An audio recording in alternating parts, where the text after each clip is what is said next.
Hey everybody, Spaz here, and welcome to another episode of But Is It Power Pop?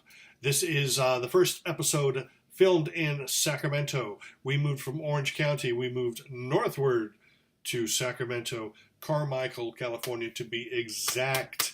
And we're going to start off with a brand new reissue of Nick the Knife by Nick Lowe. Oh, and the Abominable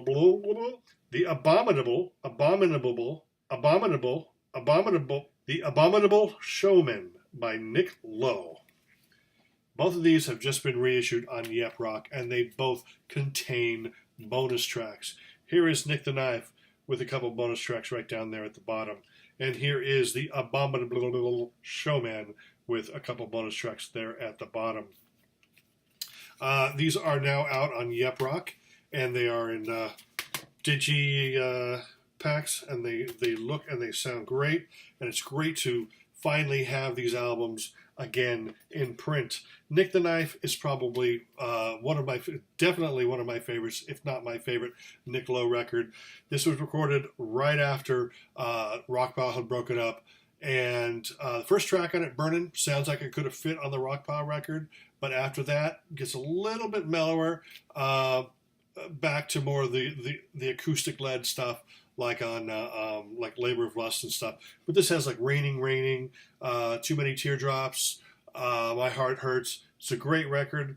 Definitely recommend both these, and I will recommend all the Yep Rock reissues once they hit stores or your favorite internet e-tail place where you buy online. But Nick Lowe, those are now available. Let's go obscure with a 90s band. I think this is 90s or even 2000s. Teen Machine. Boy, is this good. After School Special. This band features a member of Fuzzbubble and a member of Dig. It's a great record. Very glammy, very power pop, very lot of pop culture references, humor. It's just a great record. A lot of great songs on this. Great songwriting. And it's something that I would highly recommend you if you can find it. May not be that easy to find, but if you do, buy it, because the songs are snappy, cool, and they make you feel good inside and out. Let's go to the 70s, back to the 70s with Pilot. These are 3 remasters from the album of the same name, Second Flight, and More in Heights. Each of them have bonus tracks. I'll show you on this one. The alternate version of Magic here is slower, but it has the same kind of feel to it. But our Pilot power pop, I would say a good portion of their stuff is power pop, just as Badfinger would be power pop. But Pilot tends to sort of occupy the musical space in between Badfinger and 10cc. They've got the instantly catchy melodies, but they're also quirky, and the songs have unique arrangements, and they're not afraid to just sort of experiment, but they always keep it melodic. And this is definitely a band. If you only know them by the song Magic, which is one of my favorite songs of all time, you definitely should check them out. This is the album with Magic from the album of the same name, which is their first album. But I would recommend you to get all of them, because the song January is great, and Penny in My Pocket, and definitely a band to check out. Like I said, somewhere between Badfinger and 10cc. Not exactly power pop, but almost. But Magic is power pop. Hello, Magic is as power pop as they get. And you're going to find other moments like that on this too, or on these. So I recommend those.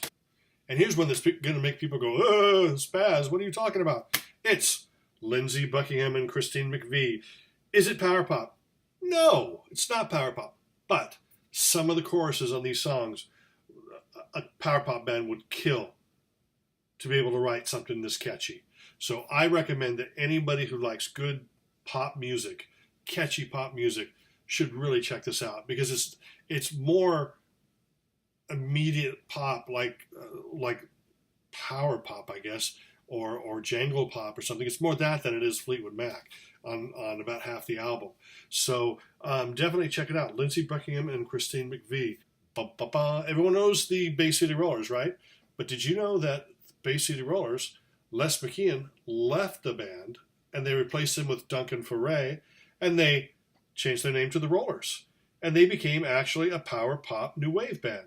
This album here, Elevator, is on par with an album by the Records, or almost on par. It's not as good as the Records, but if you like bands like the Records, and this record, seriously, it's a power pop record. It's a McCartney-esque power pop record.